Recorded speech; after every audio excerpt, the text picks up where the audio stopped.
elements of a good offer. We want to spend a little bit of time here because this is really important, and it's not something that's going to come natural. But it is something that if you already have an offer, I'm going to suggest that you really take a close look at your offer and that you go back and see if you can easily incorporate the things that we're going to talk about tonight. What constitutes an offer? Why not just a product? Why not just a launch? What constitutes an offer? Your offer should have a USP. That means that there should be something that your customers can get inside of your offer about your information that they cannot get elsewhere. You've got to add something that's going to be unique, and it's got to matter to people. So, if you've got if you got something on Facebook, obviously your information on Facebook is not going to be unique, but something about the offer that you're making has got to be unique. It can be an element of your bonus. It can be the way you deliver it. It can be, the fact that you're going to have this expert come in and teach on something for an hour. Something in that offer has got to be a USP so that if I came to your offer and I see it, it doesn't matter if I already have 5 other offers on Facebook. You've got something in there where even though I've got those other 5 things, I still got to have yours because of what you have in it. And so whatever you do, again, whatever you have in your offer right now, right? See if you can go back and make sure you've got a USP in that offer. Put something in it that's unique. Does that make sense? Right. So if you get that, please put the number 1 in the question box. If you get where I'm coming from there. Yeah. Okay. USP. That's got to be part of your offer.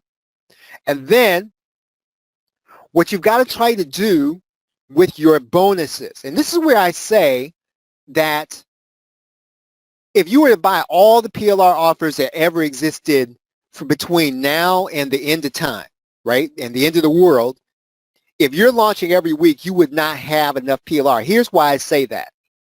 You should be adding in a bonus to offer the objections that your customer might have, right? you should be doing that. So think about, why would your customer not want to buy your offer? You got to go try to get a bonus to match the offer, to match that objection. So in other words, maybe they say it's too expensive, right? What you're asking. So you've got to try to get a bonus to put in there so that people feel like even if they're spending more than they normally spend, they're getting a good deal. You have to try. And again, you're not always going to be successful. This is not an exact process. But if you want to increase the amount of sales you're going to get, you try to get bonuses. Look at your sales page and look at whatever your offer is, and say to yourself, what would people object to in terms of why they wouldn't buy? Go back and then start looking for bonuses, and PLR is the easiest way to do that, to try to answer the objections.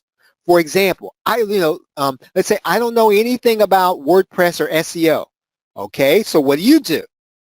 You've got to then go look for what? You got to go look for something to put inside your offer so that they can learn WordPress. Well, I don't know anything about social media, and I don't know anything about get traffic. You then got to go get something good. Now, please don't go get anything, right? Just don't go get something just because it says, let's say, traffic on it, and you stick it in there, because that's only going to make people mad. And this is why I say, when you think about it like this, there's not enough PLR available if you really try to follow what I'm saying here, right? So get bonuses to answer people's objection. A good offer really constitutes training. So in other words, people can buy your product, but not everybody's going to be on the same not even a same educational level. Not everybody's going to be at the same experience level. And so you may already know how to use a landing page, but not everybody's going to know that. So what you've got to do is you got to make sure that you've got to train people from knowing nothing up to the middle of the pack. Does that make sense? So in other words, no, you don't. You can't start as if you can't start at the midpoint. You've got to start at the know nothing point, and you got to bring as many people up to the midpoint of using your product. So training is part of your offer. So that one of the objections I might have is, this looks really hard. I'm not going to be able to do this. But you can minimize that objection if you will make sure that you get people trained. Now, you don't have to do all the training. If you have a relationship with people, you go and get them and you say, hey, can you train my people on this inside of this product? And then you might have to trade with them. This is where it, benefits you to have good relationships with people. I know that I think I saw at least 2 or 3 people who were in the television space. If you know there's a piece in your course, and there's a piece in your course that relies on people understanding, let's say Roku, and you don't know how to teach it, why leave that out of your product, or why leave that to chance? Go get the person who's an expert. Tell them, hey, bring an information product, and I will happily allow you to teach, and then we'll allow you to have your link to your product in our product. So in other words, make sure you've got training on how to do everything inside your product. Train people live, train people on demand. So, sometimes you got to bring people on a webinar. Some people you have to bring them on demand. Sometimes you will conduct the training. Sometimes other people will conduct the training. So again, this is not a cookie cutter. You got to think about what's going to be best for your customer. Let that other person sell their product as an affiliate if they're going to teach for you. Excuse me. Now, if you bring somebody in, make sure they're not a competitor, right? So, I will say not a mean competitor. So in other words, not somebody who's really looking to kind of cut you back. Sometimes you're going to find a competitor, but they understand that the marketplace is big enough for both of you, and by working together, you will then be able to, do more than if you try to compete against each other, just kind of flatly. Case studies, always a good part of the offer, right? Anytime you can get a case study, that's going to help. Interviews, right? This is easy. So I would say that anytime you're doing a product, see if you can get somebody who's an expert or who knows something about it, who you can interview. And then you need to take all of these elements, and what you do is you surround your core product. So you turn your product into an offer. So if your product is, let's say you're going to do an Etsy challenge, what you're going to do with all of these elements is you're going to surround that product with these things. And you're going to go to market with an offer, not just the product. Right now, use these offer elements to put pressure on scarcity and urgency.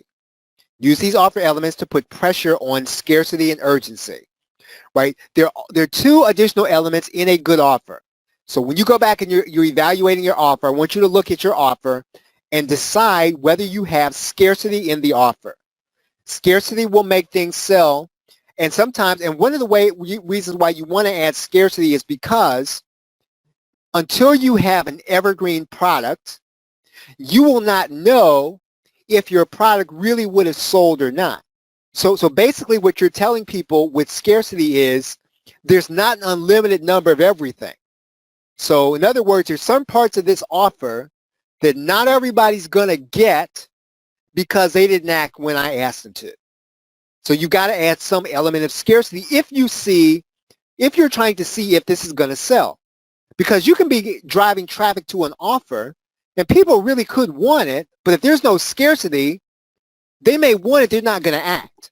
So you got to try to add scarcity so that you can see if this offer that you have is real and whether or not you need to tweak it. If you don't have any scarcity and people come to the page, they're not going to act until they have to. So sometimes You say, I'm going to remove bonuses after the first 100, after the first 50, after the first 25. The first, 15 people are going to get a fast action bonus.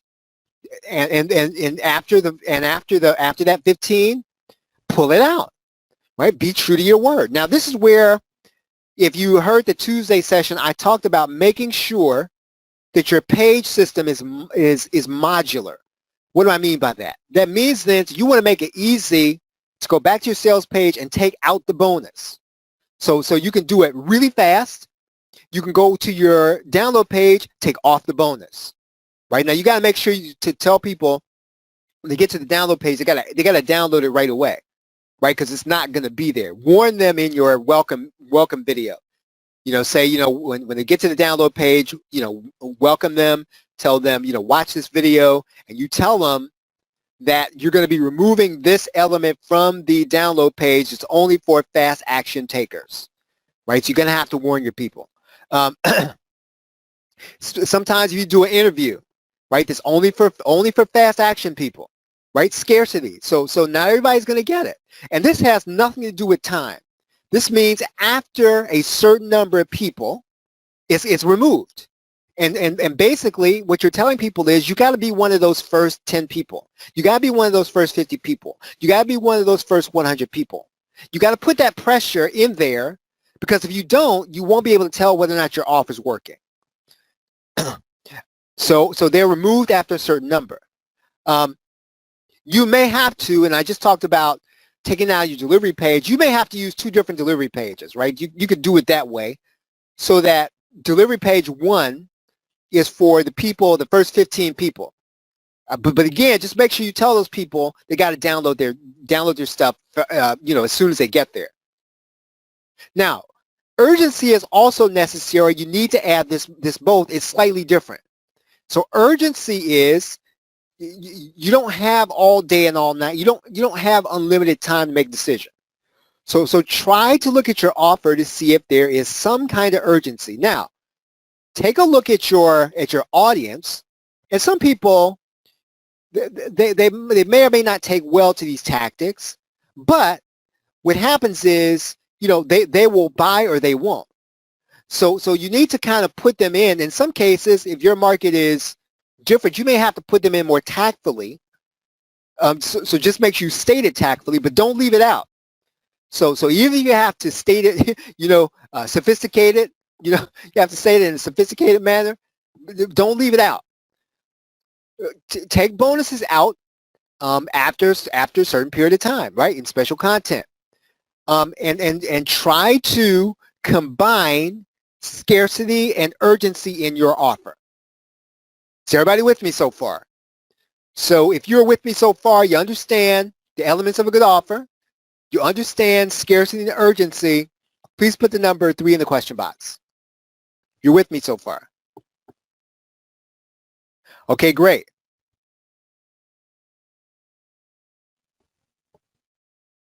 Okay, so Robert's asking, what do I think about the pro and con of using cohort? Can you explain a little bit more, Robert? I'm not sure what you mean by using cohort. Or are you mean the language about having a cohort? Is that what you mean? Okay, while he answers this, I'm gonna move forward here. Here's where you want to communicate scarcity and urgency. Oh, okay. So Robert's asking limited openings for a limited period of time. Yeah, I think that when you're doing, okay, so what Robert is asking, for those of you who are following, he's asking, should you say that, let's say there's going to be a June class and there's going to be a September class, or cohort, basically, right? June cohort, summer cohort, fall cohort. Yeah, I've seen that work extremely well. Pat Flynn of Smart Passive Income does that. Stu McLaren does that. And I did that last year for a little while. I closed up the membership, and I probably will do that again. I didn't really have a class on it. There was just a point at which I just closed it. And so I probably will do that again. I definitely will do it once Extreme ends. I'm going to close it and you know, just so that I can kind of pull all this together. But yeah, I think it can work. You have to test it. It's like everything else. So if you get to the point where, and you'll know when it's too long, because you know when you stop converting based on the cohort, then you got to open it back up and just leave it for open enrollment. But I think it works extremely well for a membership. Right? Good question. Okay, so where to communicate scarcity and urgency? How many of you, if I were to ask you, when I just told you about scarcity and urgency, it makes you a little uncomfortable to put that in your sales page? How many of you feel a little bit uncomfortable? Yeah, it does, right? So you feel a little bit like, you know, I don't know if I want to do that. I don't really know if I want to tell people that, even if I hold to it. So make sure you put it on your sales page, right? Make sure it's clear. Make sure that it is that they understand, but do it in your own language. So you don't have to sound like anybody else. It should be in your voice and in your language. So just make sure it sounds like you. But do put it on your sales page. You should, and this is really important. If you're going to be emailing people, whenever you do a launch, you have to communicate this repeatedly. You might feel like it's overkill, but it's not. You have to tell people over and over again. First 100 people are going to get this. And sometimes you feel like, well, then they'll know, you know, I haven't had 100 sales yet. That nobody cares about that, right? So you just keep telling people that, listen, there's X number left, right? And if you're going to get them, you know, or you know, if you don't want to communicate the exact number, you can just say something like, there's still some left, but they are dwindling, whatever you say, right? And when it's over, when you sold out, whether it's scarcity or urgency, communicate that, right? But then give people something else, you know, to want it, right? It's still a great product. You just didn't get the fast action bonus. And what you're basically doing is telling people, the next time I release something, you better get on the stick, right? So if you're going to do a product snowball, you're telling people, hey, I'm going to be releasing something in another week or two. When I tell you that there's a fast action bonus, you know I mean it. That's basically what you're telling people. You need to be telling people in your emails. So every time you email, tell them where the scarcity, tell them where scarcity is right there. You know, if they're going to get it. And if you have affiliates promoting for you, you got to tell them too.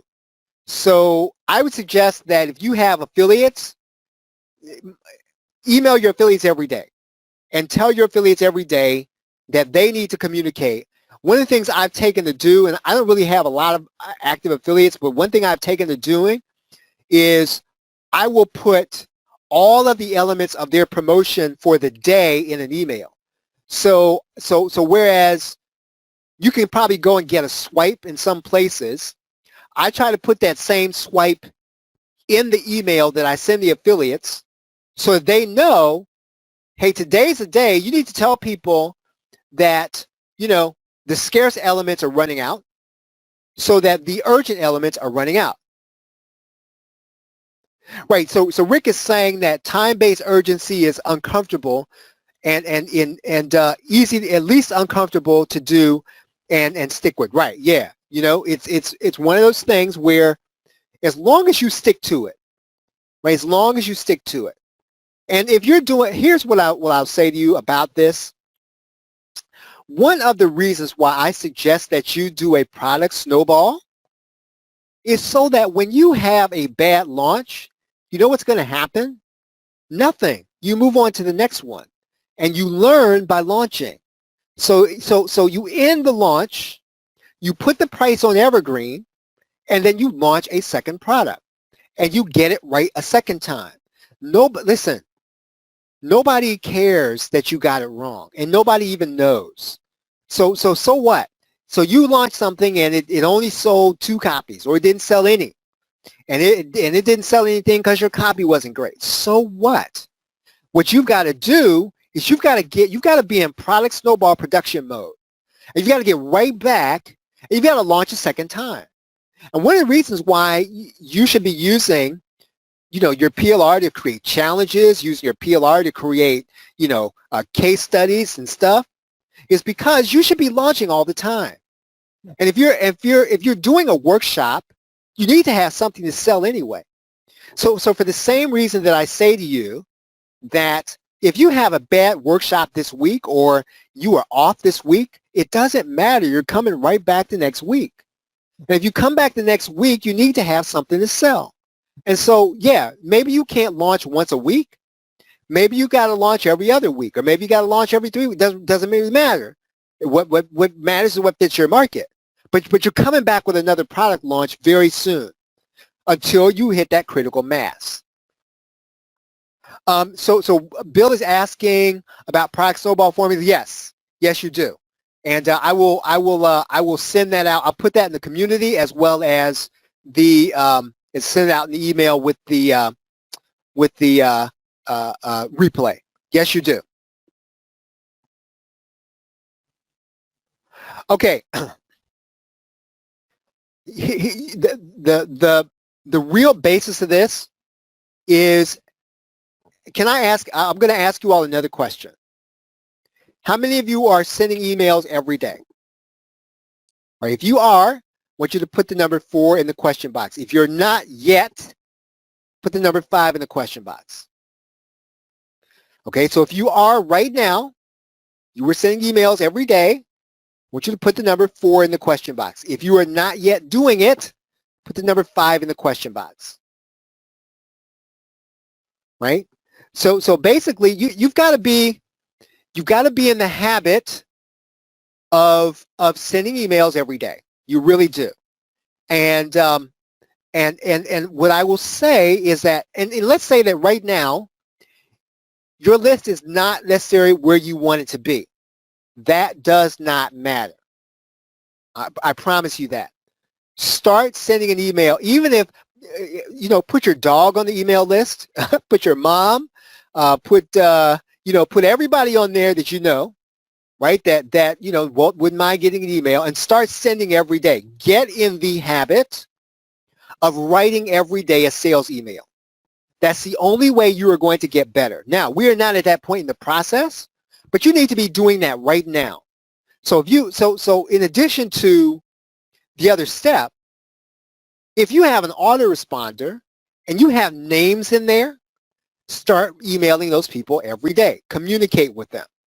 If you don't have any names in there, put your name in there.